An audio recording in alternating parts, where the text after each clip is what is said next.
closing up? Hi, Rumen speaking first, Nikolay speaking second. We have no preferences. Oh, fantastic. So unless there are any other questions, I'd like to kick this debate off by inviting the Prime Minister to speak.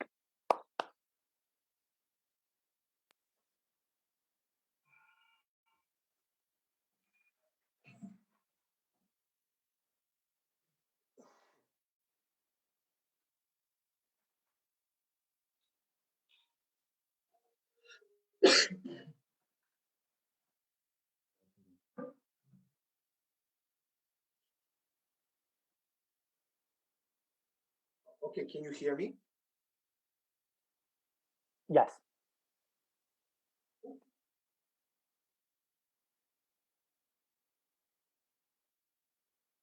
Three, two, one. As in every narrative debate, we need to separate two things. What is the scope and the effect that this narrative has? Because people in debating oftentimes pretend that narrative is everything and it will like shift it one way or the other. The realistic scenario of how this plays out is there's some biological urges that urge you to fight the illness, not like fight, but like to combat the illness, to try to overcome it anyway, because you want to live, you don't want to die, you have family, you have friends, you have all of these things. So the power of the narrative is more subtle, and this is what this debate is about. The power of the narrative is how you interact with the illness psychologically, and second of all, how others interact with your illness, influencing your psychology as well in this sort of situation. So let's talk about some other pieces of framing. One, so different people are different, right? Everybody has their own life philosophy and how they're going through life, right? And people who have their life philosophy, who see the world as a battle, generally, like I'm stoic, I'm defeating all of these things, they're, regardless of the narrative, most likely going to have this narrative because it works for them, because that's their, how do you say, life philosophy, right? What this narrative changes, so that's non-comparative, right? So what this narrative changes particularly is that this pushes people who do not have this life philosophy, or this life philosophy does not necessarily suit their psychological needs, to adopt this narrative and necessarily look at their illness in that way. And that can be horrible because it skews their choices and it makes them cope with illness less and makes them psychologically vulnerable. How does this manifest? How does this look like?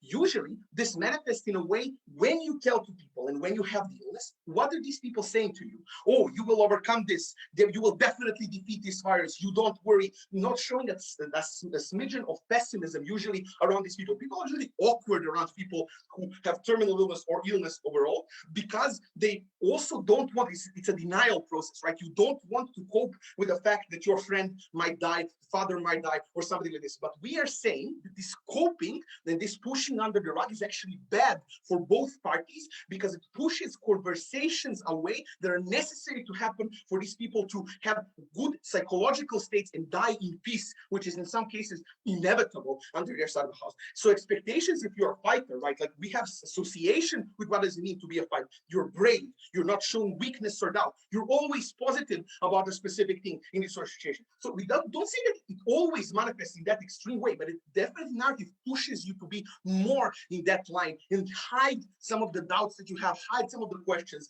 on their side of the house. So let's talk about why this has impact and why is this so important, right? We believe there's a huge, like some people might not overcome their illness. A lot of people might not overcome their illness, especially because like this motion has the majority of the impact where people are actually worried, which is terminal illness or lost lifetime illness or something. If it's like cold, who the fuck cares? There's even COVID in this situation. So we believe the process of coping with living with a disease or dying potentially from a disease is something that is very that you need to go through, right? But we believe that this narrative is putting you through that process alone, right? Because one of the ways to cope with that process is to cope with the possibility that you're mortal and that you will die and that it will not go good for you in this situation. And this is the thoughts that you already have in your head, right? But the problem is with this narrative, you're pushing these thoughts aside. You're never engaging with these thoughts until it's too late. The problem is you rise your expectation as well of what will happen, how it will happen, which leads to a lot of cases of depression and additional psychological illnesses on top of you having a terminal illness. Rather than engaging with the possibility that you are going to die, making to some extent your peace with it, and necessarily living the rest of these with less pain, and necessarily because psychological pain in this case, I would say it's even worse. The dread of one day is coming, like making peace. But the problem is you're alone in this battle. because if other people are awkward around talking about this sort of situation, and they're telling you all of this toxically positive stuff, you will overcome, definitely. Don't ever say that you're giving up and all of these things, because I saw these things in my family, right? This is how it works in majority of the families, right? When my grandpa was dying in the association, it sounds like these people don't understand.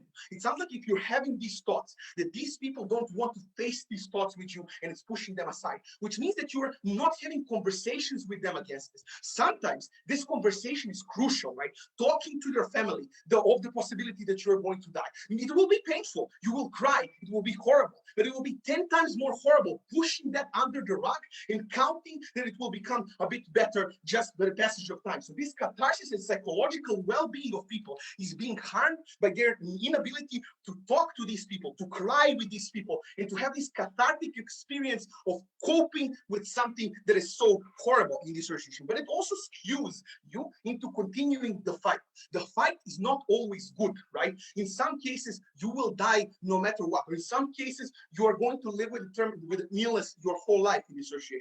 Coping in the fight mechanisms means that you're finding any ways necessary to give yourself a chance, 5%, 1%, 10%, right? Which means that you're going through some very horrible procedures, going through surgery, maybe even going to chemotherapy, in some cases where people don't want it, going to alternative medicine, which all have side effects that can make your life in the last couple of years of your life, make it even worse than it is living with the terminal disease, which means that last moments of your earth, and we have only one life, are spent trying to combat this, going from hospital to hospital in association, going into debt because of it, feeling guilty because you're in debt, because your family is in debt because of it. So you have all of these psychological burden. And some people might choose to do this still, right? With or without narrative, because they want to fight, because this is something. But this is narrative, is skewing that choice from them, is taking that choice away to meaningfully think about the potential that they might want to give up, that they might want to live the last days on this earth with their family, on a cabin, doing nothing, or just savoring the moment rather than being in bed, chained, and feeling horrible situation. A lot of procedures that means fighting the terminal illness are horrible, are bringing a lot of pain to that person, to their family, to the people around them, and also brings despair, because the more you're doing it and the more you're losing this fight, it brings you to even worse psychological state, which means, and the fact that you cannot stop, and that you cannot at some time say, I've had enough, I'm tired, I'm horrible, that you're afraid of this feeling by yourself, because the society has ingrained in you that you should be brave, that you should be a fighter, because your family told you that you should be brave, that you should be a fighter, because you have nobody to confide in, means that sadly, under their side of the house, these people are usually dying alone under the pain, physical pain, but also huge emotional and psychological pain that is horrible. In this sort of situation, we believe that the biology doesn't change. People will still fight illness, but when it's time to give up, we give them a peaceful and dignified death that these people deserve. That's why you should definitely vote opening government. Thank you very much.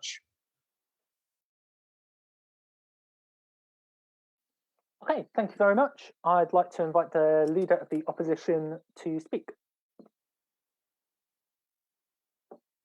Okay, am I audible? Yes.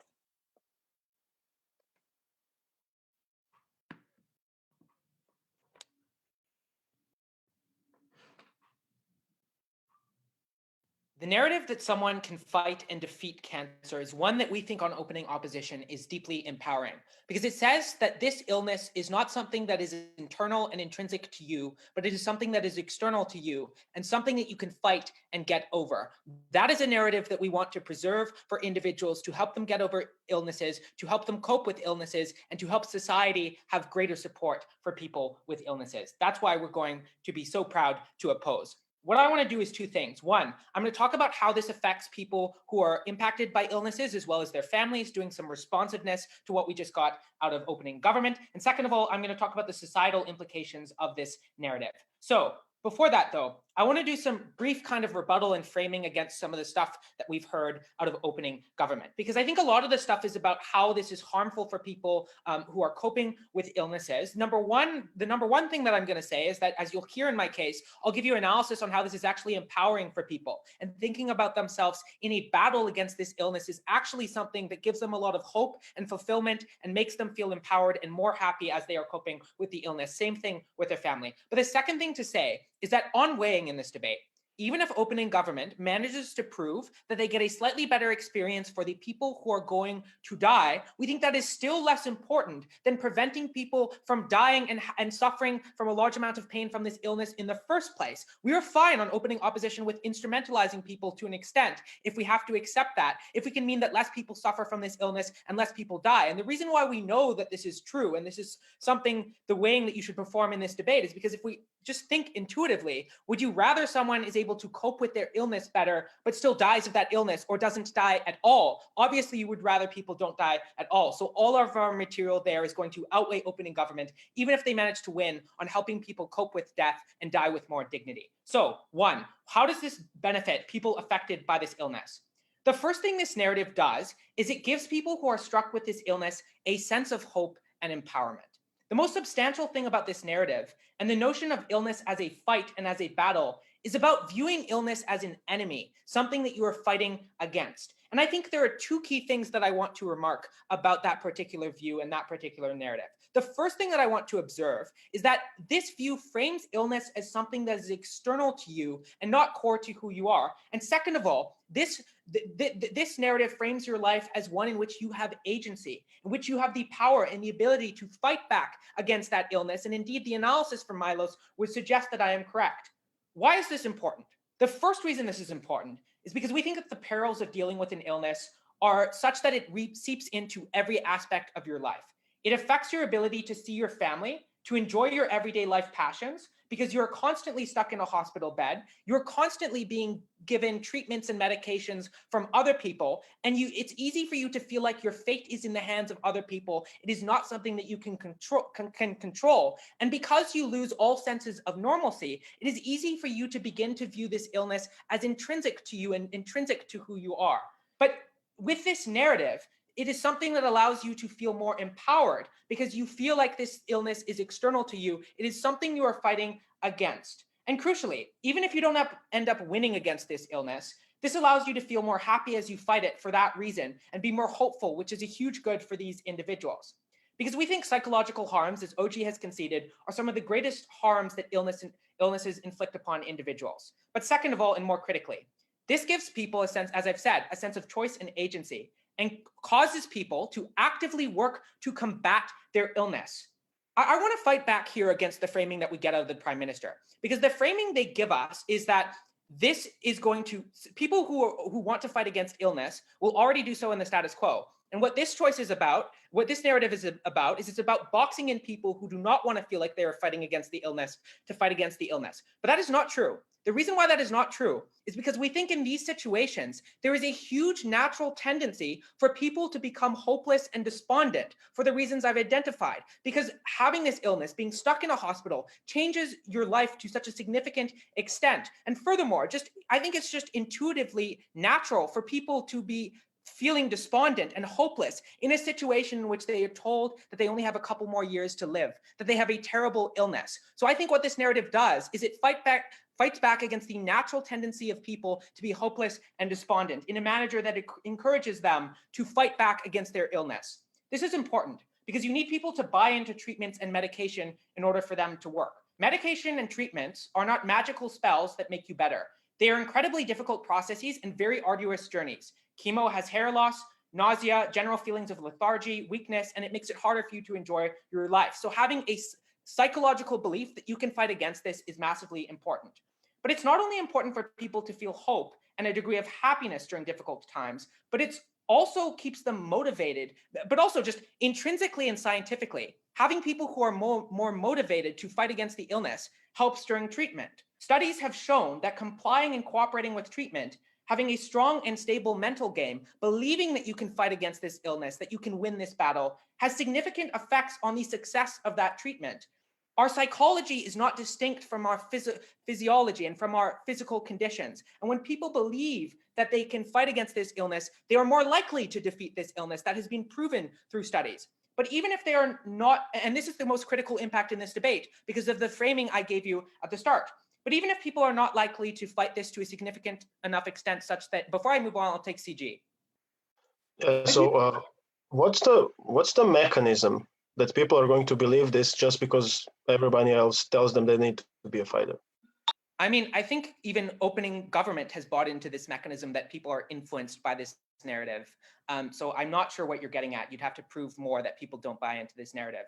And as I told you, there's a natural tendency for these people to feel hopeless. So now, this means that people are more likely to fight against this illness, more likely to survive, or even if they don't survive, they're more likely to have less pain because they comply and buy into these treatments, and that makes their life easier. Also, all of my analysis here applies to family members as well. Family members are more likely to feel hopeful in this situation. Secondly, on societal impacts. I think that this narrative is not solely individualistic. We also think of ourselves as having a societal fight against breast cancer or a societal fight against COVID. But even if that's not true, even to the extent that this is individualistic, when you believe that individuals are fighting against something, you believe that they can defeat it. And thus, as a member of society, you are more likely to support efforts to help them defeat it. And that looks like research, funding research into cures and funding research into drugs, etc., that make these people's lives more bearable. So it is deeply unclear that opening government makes life better for people in terms of when they're coping for this illness. And regardless of that, we make it more likely that people survive from this illness. That's the most important thing in this debate. And for that reason, we oppose. Thanks very much for that speech. I'd like to invite the Deputy Prime Minister to continue the debate.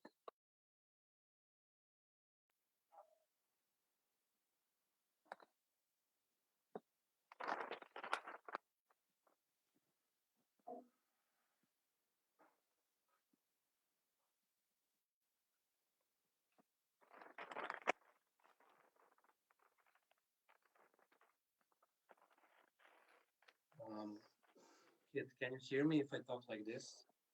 Yeah, that's fine. Okay.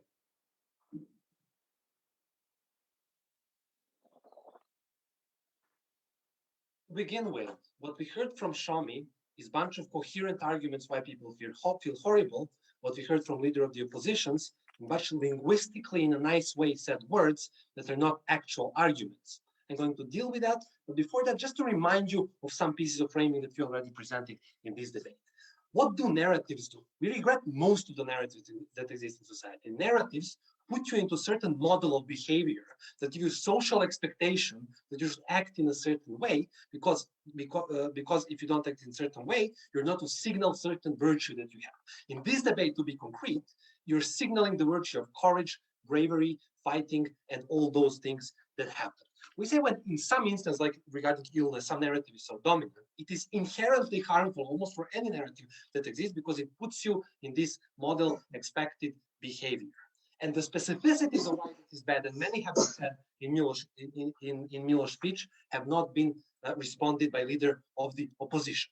But we tell you, if you want to fight, two responses. If you want to fight, if you're a person who views life that way, people view life in many different ways, you're already going to fight. You're going to tell your parents or your family, oh, I'm going to fight them, and everyone's going to tell you, yeah, you fight this.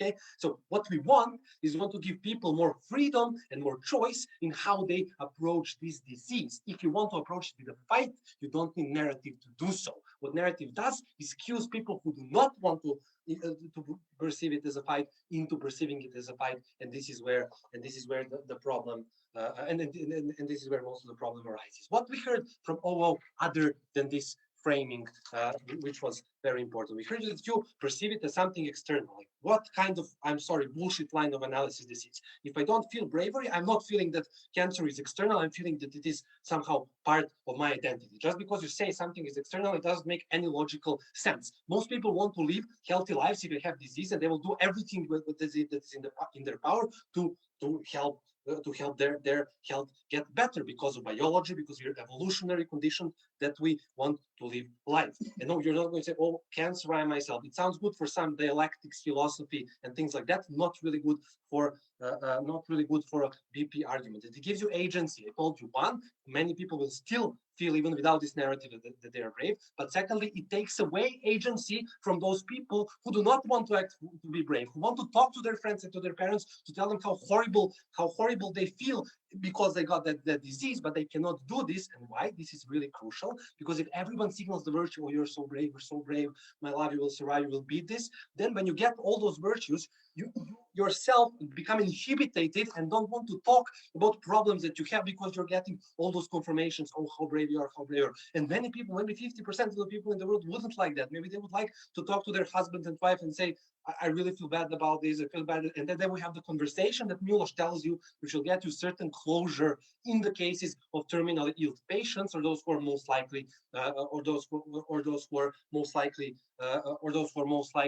going to die. So if more people are going to survive because of this narrative, with all the medicine you wanted to survive, we believe that this statement just doesn't stand in this debate. Regarding scientific stuff in debates, we say there are a bunch of other scientific studies that show completely opposite of what our opposition states. This equally valuable argument, and this equally good argument in this debate.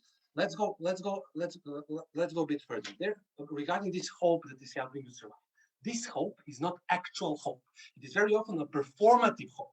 Someone telling you hope that there is hope just for the sake of telling you there is. And then when this starts going on and on, you still miss on those conversations you still miss your conversation that Milos just told you about. What this causes you to be alone. And why this causes you to be alone? Because narrative pushes people to think one-dimensionally inside of this narrative and to signal the virtue. So you don't talk about people regarding this, and you put it all inside you. So you're going to feel psychologically worse. So if psychology is influencing it, then 50% of people are feeling psychologically worse because of it, because of this narrative, then they're going to be less healthy, and more people are going to die if they really want to run those kinds of impulses. Furthermore, what Milos told you, they completely disregard is how this narrative is skewing your legitimate choice. Many people who have horrible diseases want and should have the free choice to do things such as assisted suicide or things like that. They're heavily stigmatized in our society already as it is. So what often happens is that people cannot rethink that choice because they're so afraid of the social stigma that's going to come. Even if they're ill, they don't even rethink their choices. Then later, for 30, 40 years, many people may feel regret about this. You know, that there are many people who even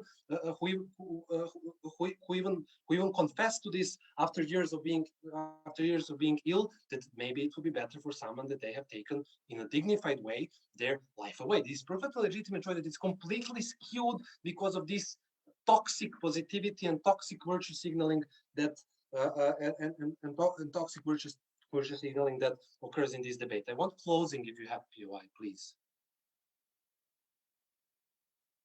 Then opening. As I told you in my speech, the natural human tendency for people when they are told they have 6 months left to live is to be hopeless. So this narrative actually helps people who want to be hopeful be hopeful. Your framing is incorrect. No, the natural tendency of people is that they want to survive because of biology. If doctor already tells you you have probably 6 months to live, what is much better is not to think, oh yes, maybe you will beat it as Milos tells you, and then not have conversations with your friends, with your family about what may happen if you die, what happens in the afterlife, and all these other important philosophical questions that I don't know, I don't have that personal experience. The man who is, soon going to die wishes to have in order to have this closure in the moment before they die. But even without terminal illness, if we talk about multiple sclerosis, other autoimmune diseases, this narrative of bravery, what it does, it pushes people away. Okay, if your friend, your family member has autoimmune disease, and you're like, yeah, you're so brave, then and you get all the time this, dopamine rush because people are telling you that you're so brave. You don't want that to be lost, and then you avoid having difficult conversations and about how your life tends to be changed. What does this mean? This means this creates a chilling effect with you personally communicating with other people. It just goes deeper and deeper and deeper as years go by, where you never have the appropriate conversations that you wanted to have with these people. As Milos already told you, if this narrative doesn't exist and people want to feel that, they want to feel warrior-like mentality when they're still going to do this because people are still going to approve of someone fighting for their life. So at the end of this debate, really not much is lost on side government, but those people who are skewed into certain type of social behavior get really bad off. Proud to propose.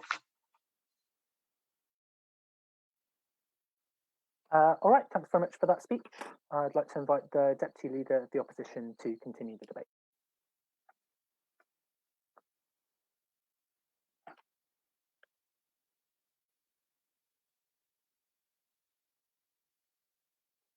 Yeah, sorry, just getting my timer out. That's fine. Whenever I'm ready. Yep.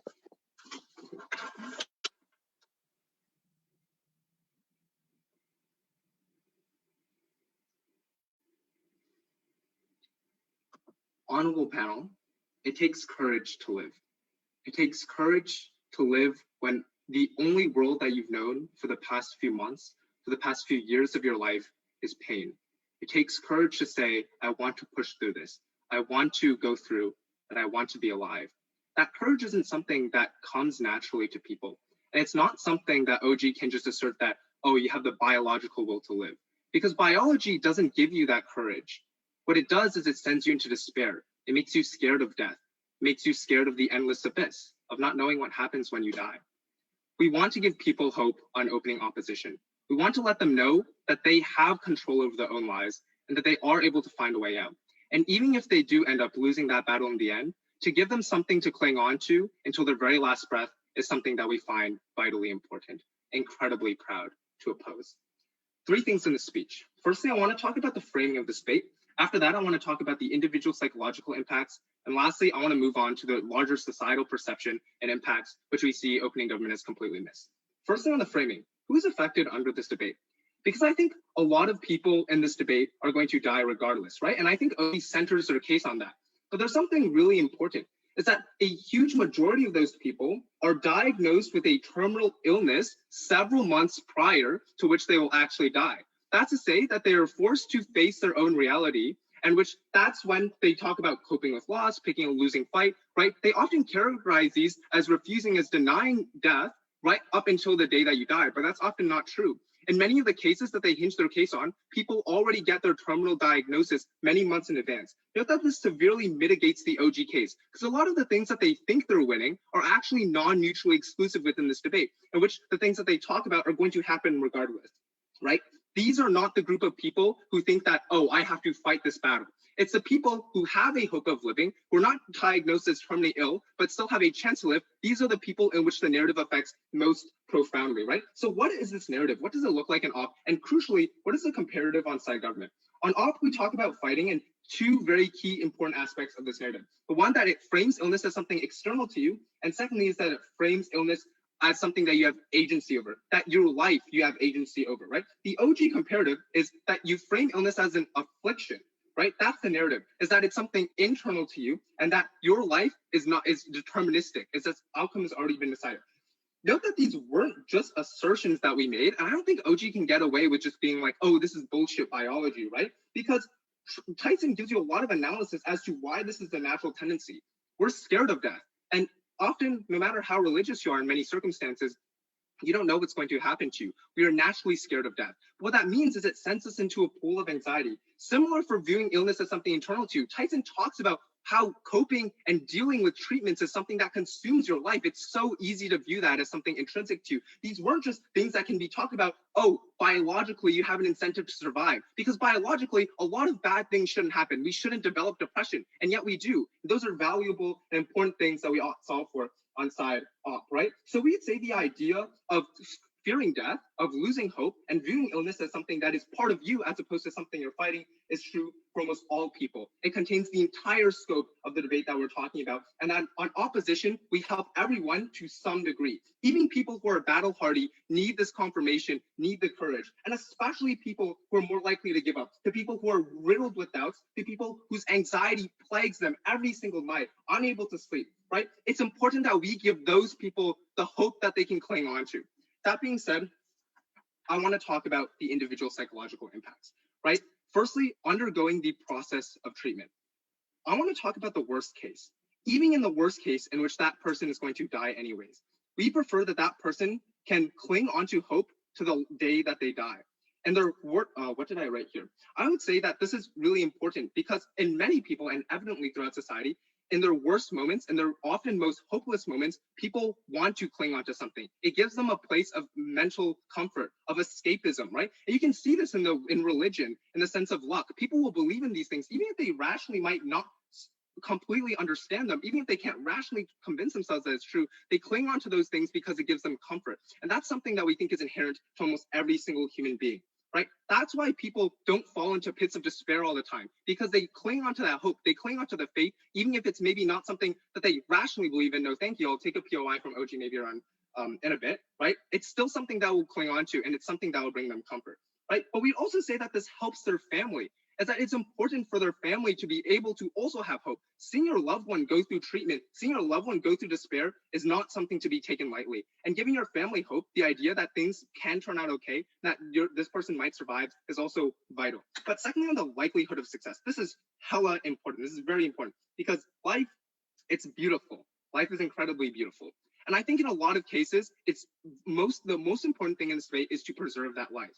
Tyson talks about why the likelihood of success of treatment is much higher in our South House, because your psychological well-being is actually closely tied with how well you're able to treat, right? How accepting you are of those treatments, how much you're going to take them regularly, how much you cooperate with doctors, but also just your general emotional and physical state is something often dependent on whether you have hope. That's because we can increase just the number of people who are able to survive, see another day, spend another month with their loved one, perhaps another year, another decade, building those bonds. No, thank you. That's the impact that we think is winning this debate. But I want to deal with their case, because they talk about, firstly, coping with loss. Last chance. I'd say that this already gets mitigated. No, thank you. In most cases, people have to cope with loss months beforehand. That's something that they naturally have to accept when faced with it, right? They're unable to delude. But it also say that when they talk about other people, so the people around you, those people are usually also accepting that if you tell them, I don't want to die, and hear me out, and if you expose your emotional vulnerability, those people usually don't say, nah, fuck off, I don't want to listen to you. They're usually understanding of your pain and where you're coming from. And their first instinct is to reach out to you and listen to what you have to say.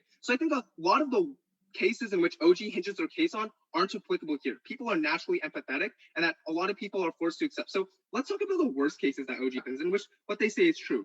I'd say that it's really important, at least even in those cases in which you're losing up hope, it's important for the people around you to not see that they don't lose hope, that the people around you still believe in you, because that affects how you believe in yourself. Talking about difficult fights now, right? This was also mitigated significantly, but I want to say the cases, right? The people who regret being alive versus the people who are glad that they had the courage to live. There's a reason why suicide survivors are often grateful of the fact that they're still alive. It's because when you're in pain, it's easy to forget about all the beautiful moments of life. Right? But that doesn't mean that they aren't real, and that doesn't mean that it's not worth living another day. It's on all of those bases, because we give those people a shimmer of hope in the last moments or for the rest of their lives, we're incredibly proud to oppose. Okay, thank you very much. I'd like to invite the government extension to continue the debate.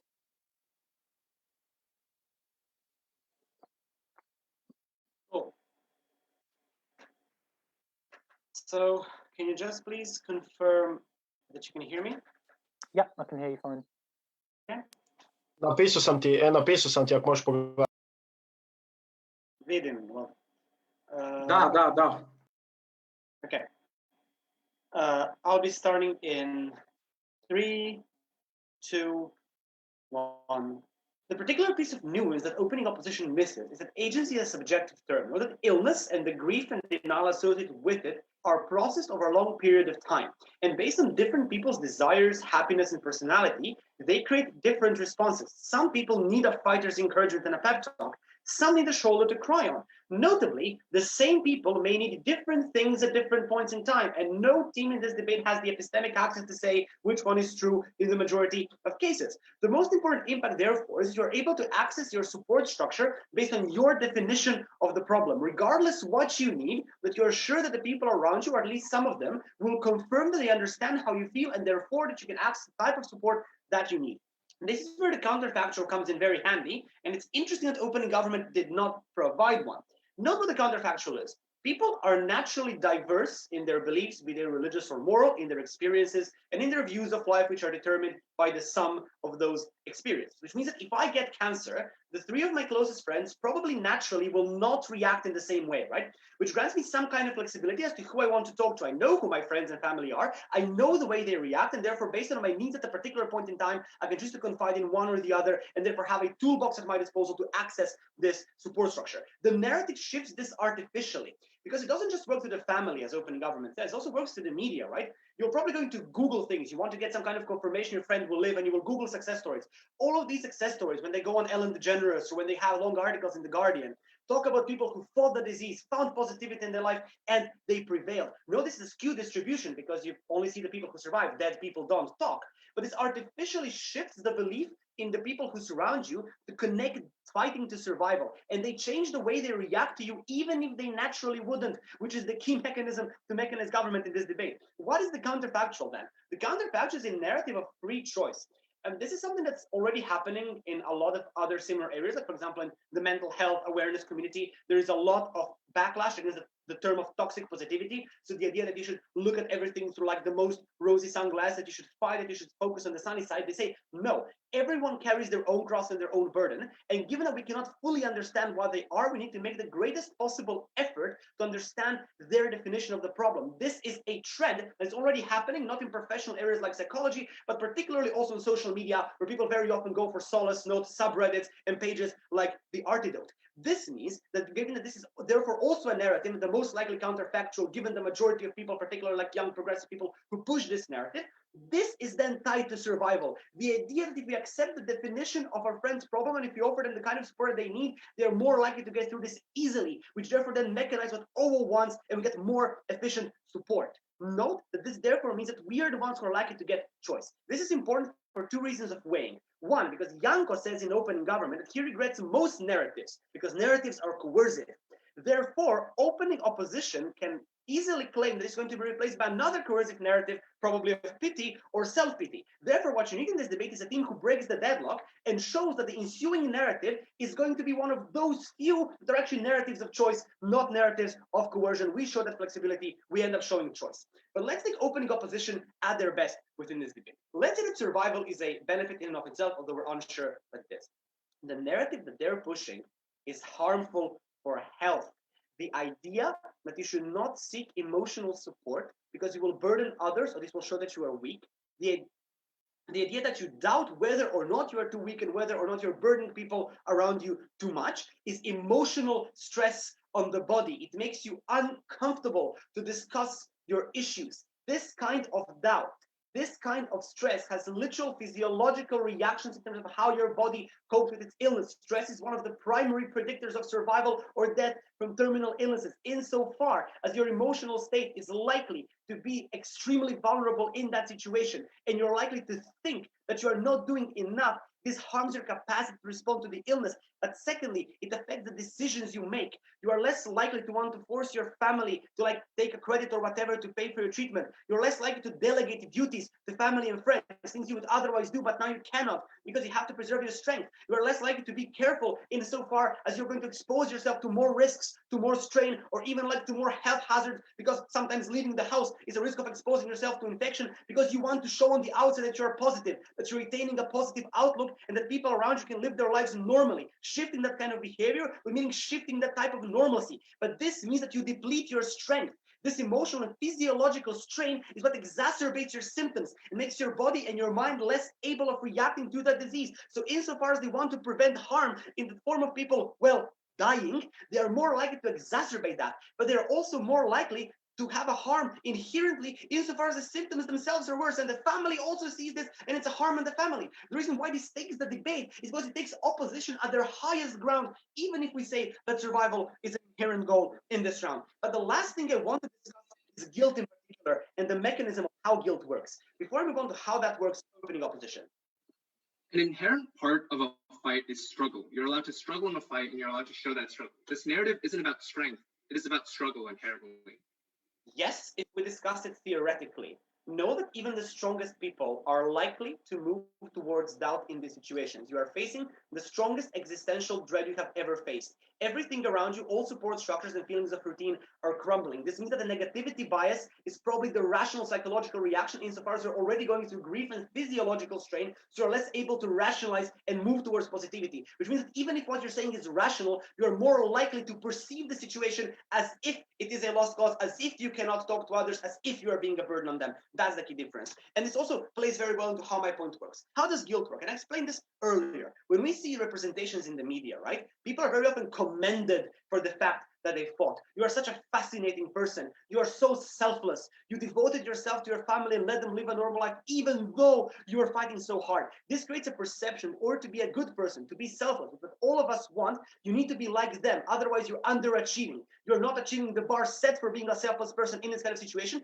and it feeds into the doubt you're already feeling. You're very susceptible to this. So even if the people around you are empathetic, as opening opposition says, you're less likely to want to access that empathy insofar as you think that saying that you have a problem, saying that you need someone to do something for you is inherently bad and makes you feel like you're losing the struggle. But secondly, if you survive, and this is very important, one, you're very likely to feel survival guilt, because you will feel that every situation where your survival was dependent on others was something you're going to have to repay them for, and you feel a feeling of debt rather than of being able to enjoy relationships in your life normally. But secondly, you're also likely to feel contempt for people that do not fight. This translates into your other relationships, people who need your emotional support, into how you raise your children. You're more likely to push them to be fighters because you connect that to survival, and you will not give other people the support that they need if they're different from you, which is a third-party harm in this debate. For all of these reasons, we beg you to vote for closing.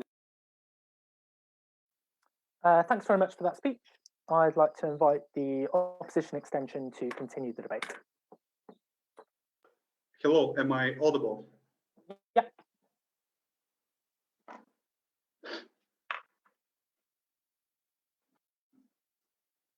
Starting in 3, 2, 1. We're going to close the gap in opening opposition. We're going to explicitly explain you why. In absence of this narrative, the alternative narrative that is going to be created, also engaging with CG, is going to be more problematic and worse for people with terminal diseases rather than not. But just before that, let's clarify one thing. There are multiple different types of diseases that aren't like cancer. Like, for example, autoimmune diseases also exist that are life-threatening, but aren't to the same extent as this. And treatment and early treatment towards these sorts of things can drastically make the life better of different types of people. This is very important for when we get to the impact of the debate. One point of rebuttal towards closing government, the rest of it is integrated. We think that the choice about you coming out to people isn't as free as they claim to be. It's usually binary. Why? Because when you tell one person, they're likely to tell the other person because they think that this is an important news that many people need to know in this particular moment. So it's definitely going to be a hard choice. Let's get into framing. Why do we think that the alternative narrative is likely to be problematic? 3 specific reasons. Firstly, notice that these specific diseases are like small portion of society. Limited quantity of people see these sort of things like cancer, autoimmune disease, etc. So it's not something we generally talk about. It's not something that's used on the daily basis, etc. And there's a general, notice this is regrets motion. This is important. This is from the past. Generally, there's a feeling that these are specific situations that we're talking about. Second reason, notice that it's very problematic to talk about these subjects. These subjects are in many cases disgusting and associated with biological problems, with death, with stuff that is usually very hard for people to talk to, and usually stay away from these sorts of things. Why? Because people have an inherent mechanism to not want to engage in these sorts of things because they see it as bad, because they see it as problematic to them. Third reason why a narrative will be problematic. Note that people have limited capacity to engage in such sort of things. They have their job, they have their responsibilities, they have their own competing interests, like policy, politics, these sorts of things. So they're not necessarily likely to ground themselves into these places. Let's be clear here. What happens then? Notice that on their side of the house, people do not have clear-cut rules as to what necessarily they'll have to say. They will most likely opt in and drop into the specific of their versions of these particular people. What is the likely version than what you're thinking of? This is a dead man walking. This is someone who is likely to going to die in the future, etc. What happens on our side of the house with this narrative? There are specific models of behavior that you're likely, that you know subconsciously. We're taking OG at their best in this note. You have subconsciously that you know to do. Like, be supportive to them. Tell them it's going to get better. Do these sorts of things. Be positive, etc. Solely on this, we beat opening opposition, by the way, because they never put this counterfactual. Let's get into then the mechanism. First mechanism. We think that it's easier for you to come out with these sorts of diseases and talk with people once these sort of deals. Why is this the case? Notice that firstly, people don't want to come out because of fear that they may receive a bad reaction towards themselves, fear that they may see some kind of specific bad thing that will happen to them not wanting to see the truth, etc. But second mechanism, note that you don't want other people to think bad things for your family. So when you come out and say, like, for example, I have cancer or autoimmune disease, etc., people are instinctively think, oh shit, his family is going to have a hard time, they're going to have problems, they're going to have these sorts of things because they're going to lose someone who is bringing the bread, etc. These sorts of things. Note, this is disproportional because of the reasons that we said, and people don't necessarily want to come out in this particular moment. Now, why does this change Western civilization and people in the West, etc., view heroes and heroic ships and fighting as something very important. It is engraved in the society, and it is an image that is easy to associate with. You have multiple outlets of how you can see these sorts of things: heroes in movies, books, etc. And you have positive aspects associated with these sorts of things: charisma, fighting, good narratives, and good associations in yourself. So when the decision happens, you're likely to click as if this is something positive. This. Second thing, note is that people who have, because this narrative has been going through, people who have survived and defeated the disease, because we told you there's a wide palette of different diseases, can capitalize and say, look, I have won. I have did all of these sorts of things. It is possible for you to do all of these things. Well, you can beat the disease. Why is this important? Because it subconsciously tells people that there is hope, there is something to do in these particular cases, etc.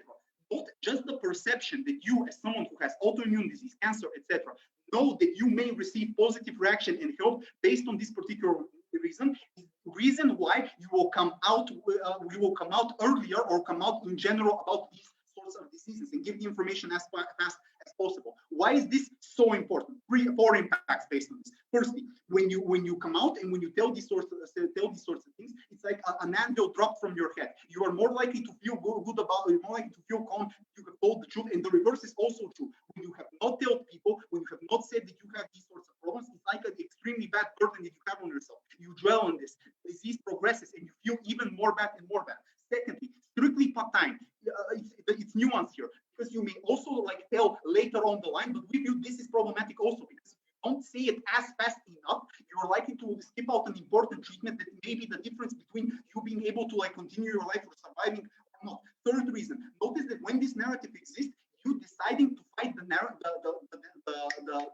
disease also is opted out. Why? Because usually in the alternative, when this positive narrative doesn't exist, when for example your family on both, this is important framing here by the way, your family on both sides of the house will want you to fight the disease. Why? Because on both sides of the house they want equally for you to survive in these particular moments, because they want you to live. Aragorn will take CG. Given that people probably naturally want to survive, and as you say, your family also wants you to survive, or at least some members of your family do, why is the walking the line? No, because in these sorts of situations you're irrational. In the alternative, you don't know how to react in these particular situations. It's not an important issue. It isn't as talked about as possible. You don't have the specific outlines as to what you're supposed to do. This is the comparative that we proved to you. The alternative, it's worse. Unique contributions from CEO. But why is this important? Because when you do this particular situation, you're more likely to opt into the treatment. You're more likely to not fight with your family. You're more likely to want to engage in these sorts of behavior. And this is important impact because you don't have family infighting. You're more likely to be on one particular end. Fourth impact, and this is probably the most important one. This isn't like a binary thing, right? Over time, you can specifically engage on your own versions of what this is likely to be. You can see what your version is, to what extent you're fighting the chemotherapy, etc. When you're talking about choice in this debate, and as a metric, you have more choice when you have undergone the treatment, and later on in the line, you can make yourself your own version of the world, etc. To continue or to not continue, to do specific things or to not do specific things. This is quite possibly this is the most important thing in this particular debate. Exclusively forming from closing opposition, direct engaging with CG. For all these reasons, proud to oppose.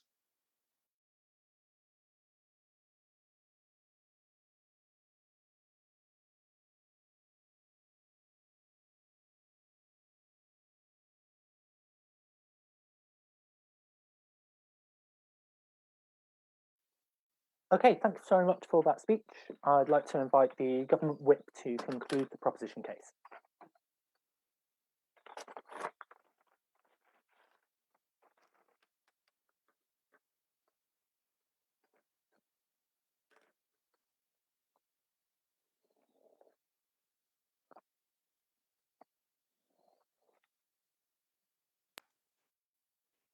Oh, actually, I look like shit. I'm going to turn this off. Also have internet problems.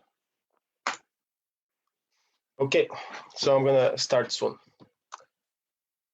3 things in this speech: counterfactual, mechanisms, and impacts, and why we win on all 3 of this. Recognize that I want to ask this in a POI to opening opposition, so that they talk about this a lot more, so that they kind of like win over opening government, but they didn't want to accept a POI. But we recognize that just because you've done away with not one narrative in a motion that does not say that this is a dominant narrative, that doesn't mean that other narratives to not remain there, specifically with the narrative of pity. And I think that closing opposition are correct when they recognize this and say that there's a potential problem with OGs and OO's case on that the other narratives could replace the one that we are dealing away with. I think this is why it's important that we are the only team who has the analysis in Teens extension on why this is not the case. I think there's two levels of dealing with the counterfactual here. One is that OG and OO talk on an internal level. And I think this is largely not comparative in this debate, right? Because your internal motivations do change to some extent based on the narrative's influence, but I want to talk about how the narratives themselves in the narrative market of ideas shape. And I think this is the most important then second-rate impact to how you personally view the world. Without engaging with this specific part, there cannot be impacts that determine whether you're more likely to survive or less likely to survive, which is what both opening government and opening opposition try to do in this debate. That's why when I ask a POI about the mechanism, opposition is like, oh yeah, OG and OO both consider there's some sort of influence. But that's because they fail to look at the whole picture of what is influencing people's survival trip or like against cancer when they talk and when they deal their cases. So this is why it's important that we show you why the narrative will not be replaced by PT or some other coercive narrative. I think opening government also concedes that this is very important in this debate when the DPM Janko in his speech says that they hate all narratives. That means without a mech that we provide that acknowledges that there's not going to be another narrative, their case is a lot of good content, but it's not comparative because other things are going to happen instead of this. I think that the relationship between fight and pity is a one where the fighter narrative feeds the pity narrative, and they are then reinforcing one another. If we remove the fighter narrative, that means that we are largely going to remove the pity narrative as well, which is the concern that we get from closing opposition. And here's why. I think that the fighter one is the one which you like show to other people. So when you are with the family, or as I'm going to explain later, this is not the most important mechanism as OG assumes, but other influences on your being, such as when listening to other survivors or when listening to the media and all of these other things, this is what you get as an influence on you, right? So the outwards projects towards the inwards that there is a narrative that you need to be a fighter. But the problematic part of this is that, on the other hand, when you are not in the room, all of these people are talking about how pale you look, or how you cannot move, or how you cannot breathe. And this is the narrative of pity, right? Why does this happen? Because it's important to show that this is not chicken or the egg argument here. Because you feel that the person has a lot of extra things to do because you have applied the fight narrative. You have applied the duty to fight towards the person. And you cleanse your mind in this way by then providing a counter narrative when you talk with other people about how pity you are for the struggle that they have to persist right now, which is why you feel bad for them when you're talking with other folks who are also seeing the person. But when you talk to the person, then you are, oh, you need to be so brave and so brave. This is a much more nuanced characterization of how the narratives are actually shaping each other. And this is why in the absence of this, we are left with what teen proves is the best option for people who are battling diseases in this case. And this is that they own, shape, and form their narratives, and that people around them are not under the influence of any of these narratives. Mechanisms. OG relies mostly on your near surroundings, family. I think when you have cancer, what's probably true for you is that you are in a hospital or any other serious disease, which means that your family can only be with you 1 hour a day and you cannot have your cell phone all the time, especially if you're old, blah, blah. Probably what's more important to you is the influence of media, is the influence of doctors, is the influence of the people who are under the influence of the survivor's perspective, right? Which is why when we talk about the idea of survivors being important here, you internalize if you survive, fight as part of why you survived. You do not say I was lucky, or you do not say I changed my habits, I stopped smoking or stopped eating, but you say I was a fighter. I was in the mindset that my serotonin is going to defeat cancer. This is very detrimental because you then spread this message to other people. When people go on media, generally the whole impression of people who should be fighting a serious disease is that they need to be fighters. But the important thing to recognize here is that this mechanism comes a lot less from the immediate family surroundings, or a lot non-comparative in this idea, except for the mixing of the pity versus the fighter narrative, but mostly from people who have much more influence on you in this situation, because probably like people will, either way, it's non-comparative that you're not going to talk about cancer in your family because this is going to be a difficult topic, even if you're not a fighter and all this. What does this mean about impacts then? And I think we win on this as well. First of all, OG talk a lot about death or near-death experiences, and they don't talk about your will. They talk about your will and not doing your will and not confessing or closure, blah, blah, blah. What we prove is that your likelihood of surviving is a lot less under their side of the house. I think this is the most important impact. I'll explain this after I take a POI from OO. The feelings of despair are not a narrative. They're intrinsic to the arduous treatment process. And without the narrative of fight, you're left at the mercy of those feelings of despair.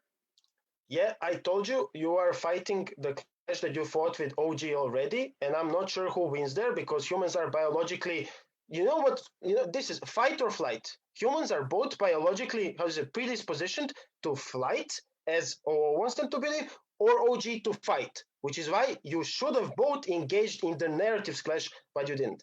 On surviving, we show you why you are less likely to survive, because you are more likely to fight, not be on the defensive, let's say, and I don't know, stop smoking or start walking or stop eating fat and all of this shit that you need to do in order to defeat your disease. But this is crucial because it lets people live more than what opening opposition wants to prove in this debate. This actually shows that people are more likely to survive comparatively with the idea on opening opposition that you get more serotonin and you're going to fight cancer on this behalf, right? I think secondly, this goes above opening government's impacts, especially with young folks who are already feeling superior to the disease. I think this shows them most the willingness to survive, or this improves their chances, right? Because when the narrative is not that you need to be a fighter or that someone needs to feel pity for you, this is when you can objectively then assess what the best path towards survival is. Sometimes it's very good that you are on a defensive and that you withdraw on the battlefield. The same thing is hypothetically speaking with the disease here, that you start shifting your changes and not believe that you can overcome everything. Thank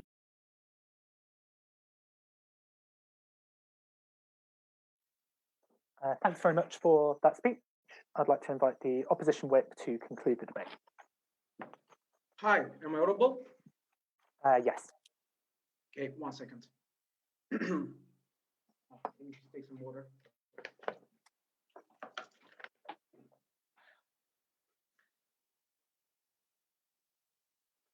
Okay, 3, 2, 1. While both governments are fighting over who has the right counterfactual, we are already winning this debate. Frankly, we did already win this debate. Why though? First of all, it's important to understand that our analysis is not contingent on fighter being replaced by pity. And this is extremely what Rumen's analysis gives you. While this was actually pointed out by the previous question, by opening, they told you, we're not talking about a counter narrative, we're talking about the feelings of despair.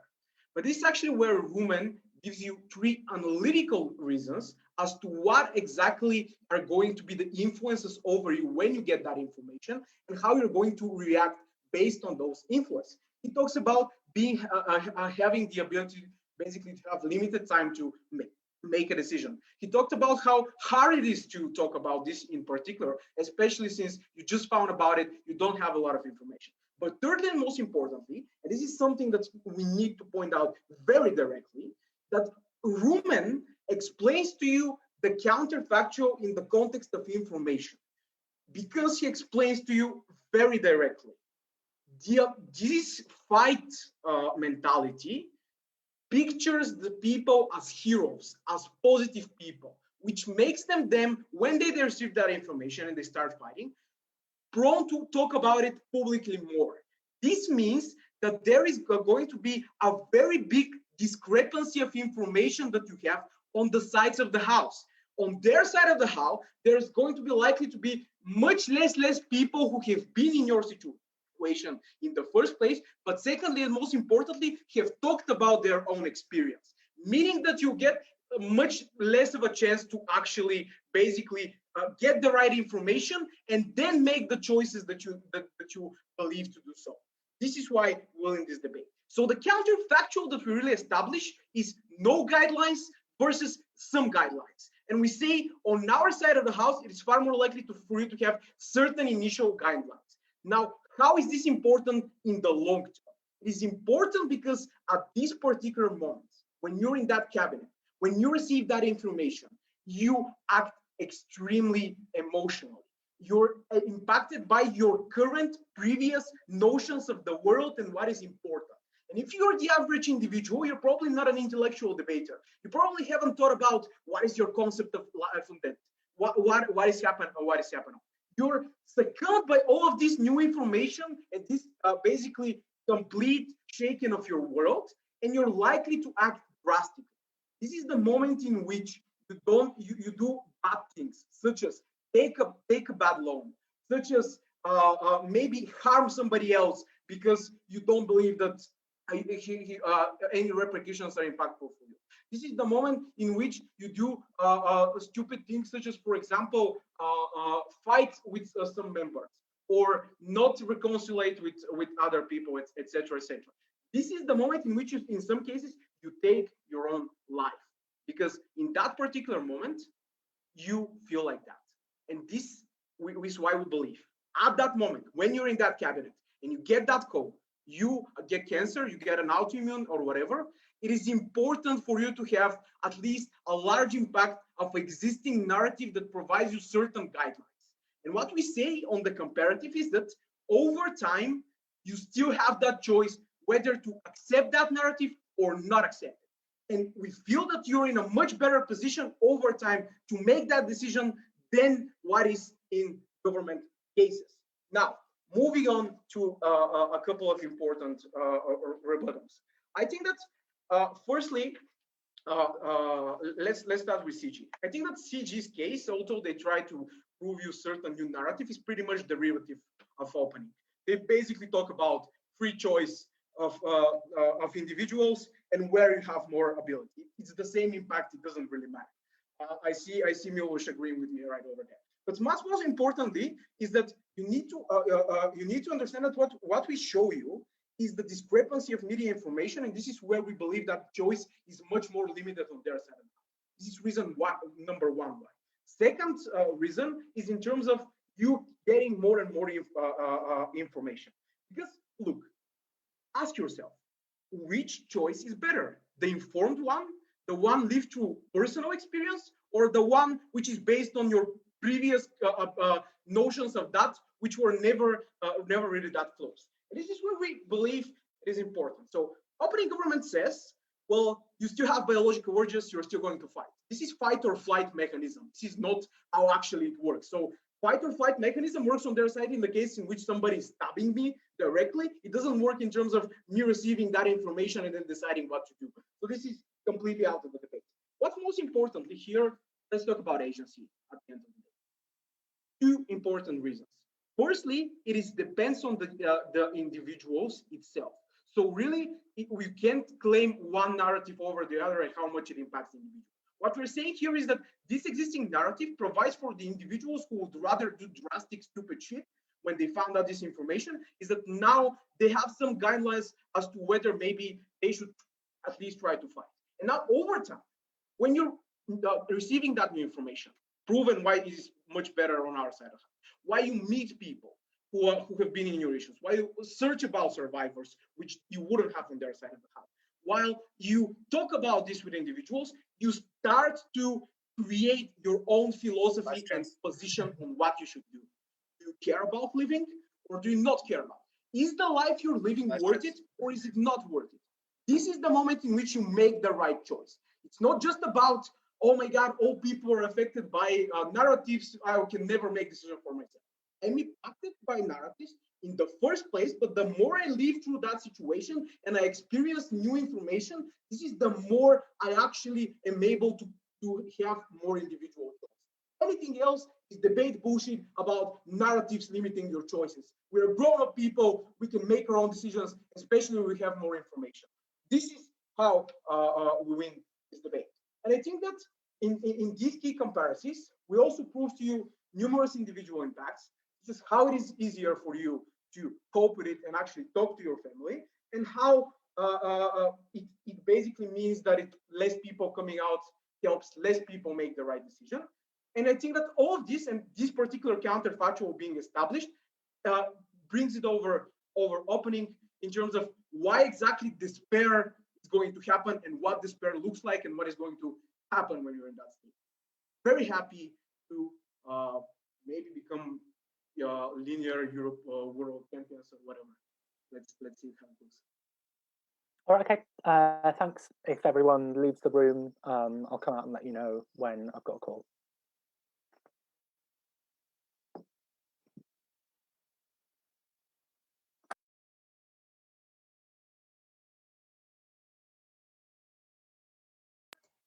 Do you want us to leave, Kit, or?